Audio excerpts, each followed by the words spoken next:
Potatoes look safe because they are plain, cheap, filling, and common at American dinners. But one hot baked potato can raise blood sugar faster than many people expect after a large dinner. The answer is not potato fear, it is the potato's form: firm pieces, cooling, measured portions, and a slower plate around it. That gives everyday control at home, not a miracle. Most people treat potatoes as one food, but your body does not. A fluffy baked potato, creamy mash, cold potato salad, fries, and boiled chunks behave differently. Even the same potato can change after one night in the refrigerator, so the useful question is not whether potatoes are good or bad.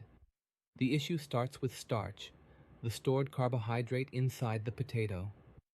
During digestion, starch becomes glucose, the sugar carried in blood.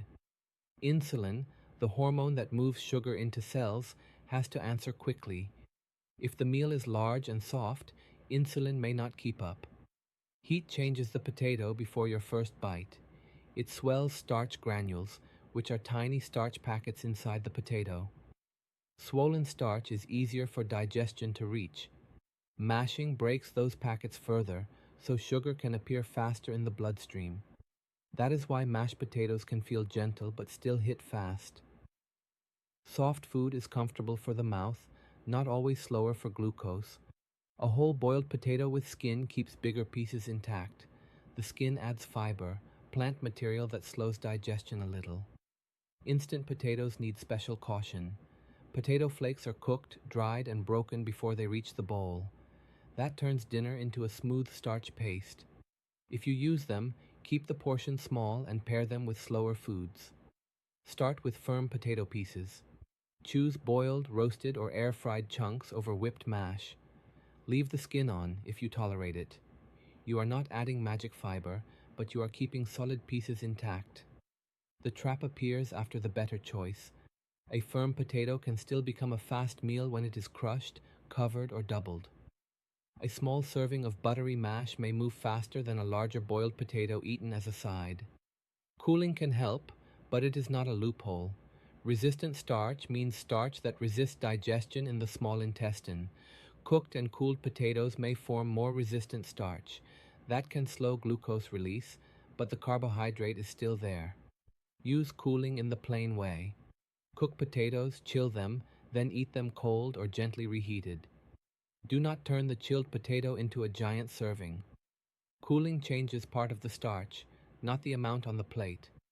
Reheating may preserve some of the resistant starch benefit, but the method still matters. A gently reheated potato is different from leftovers fried in oil. Once frying and added fat change the preparation, treat it as a different meal, rather than assuming it has the same effect. Here is the uncomfortable part.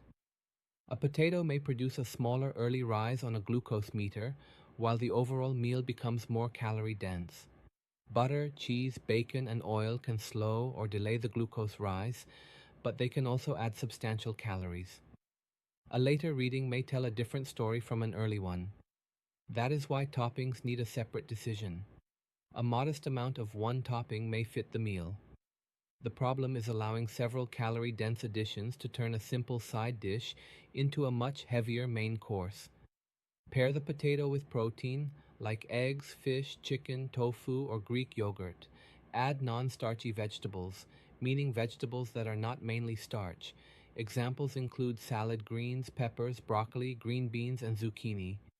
Pairing works because the stomach receives more than starch. Protein and vegetables slow digestion. They also stop the potato from being the whole meal. Eat several bites of those foods first, then eat the potato as a side. Set the portion before you start eating.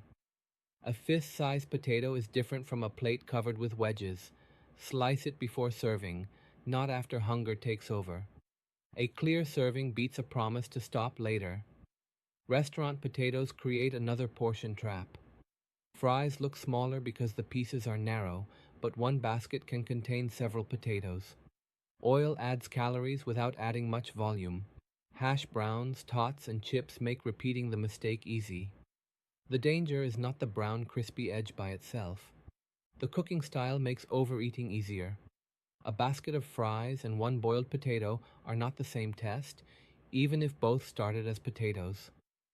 Test the potato meal you actually eat, not the idea of potatoes in isolation. Check your blood sugar before eating, and again about 2 hours after the first bite, using the timing recommended by your clinician.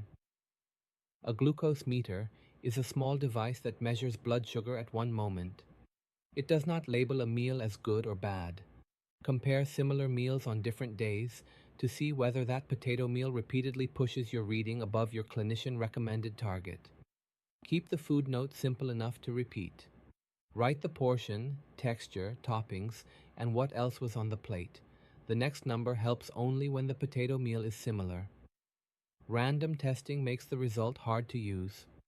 For prediabetes or diabetes, keep the test day simple. Avoid chaotic test days with dessert, alcohol, and poor sleep. Use the meal you can repeat with the same toppings. The goal is a potato meal you can repeat without guessing every time. Look for several similar results, not one reading. One high reading after a giant dinner is different from repeated highs after modest portions. If the same potato meal keeps causing a large rise, reduce the potato or change the texture or pairing. Use this rule at home. If your 2-hour reading stays near your usual blood sugar goal, repeat that plate. If the number rises too high, shrink the serving first. If it still rises, change the texture or swap the starch. If you do not use a meter, compare symptoms carefully. Post-meal sleepiness, hunger, and cravings can be clues. They are not proof. They suggest trying a smaller, firmer, or better paired meal. For someone without diabetes, use this as an appetite check, not a diagnosis. A potato meal that leaves you calm is different from one that makes you snack soon. Track what happens before the next meal. After you have a simple way to check the meal, do not spend all your effort comparing potato varieties. Russet, red, yellow, and sweet potatoes can all raise glucose. At home, portion, texture, and pairing usually matter more. The best choice is a serving you can repeat. A firm red potato may help because it holds its shape. A fluffy potato may break down faster for others. But the name on the bag is still less important than serving size.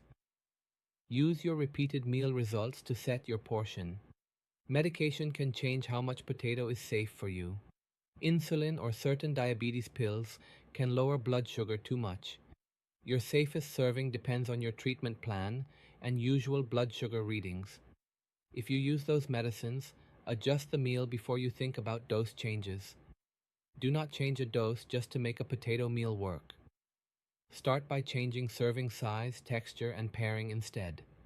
On the plate, keep firm pieces, use cooling, pair the meal, and check the result after a measured serving. No single step cancels a serving that is too large. Set that amount before hunger takes over. Use a blood sugar number you measured or symptoms you can notice. Potatoes can be long, but they need boundaries. Side dish, not the whole meal. The goal is not fear, but a repeatable plate that avoids the large rise. Build the plate around protein and vegetables, and the potato becomes manageable. Medicine, simplified. That's what this channel does. If you want more, hit subscribe. This is not medical advice. Consult your doctor.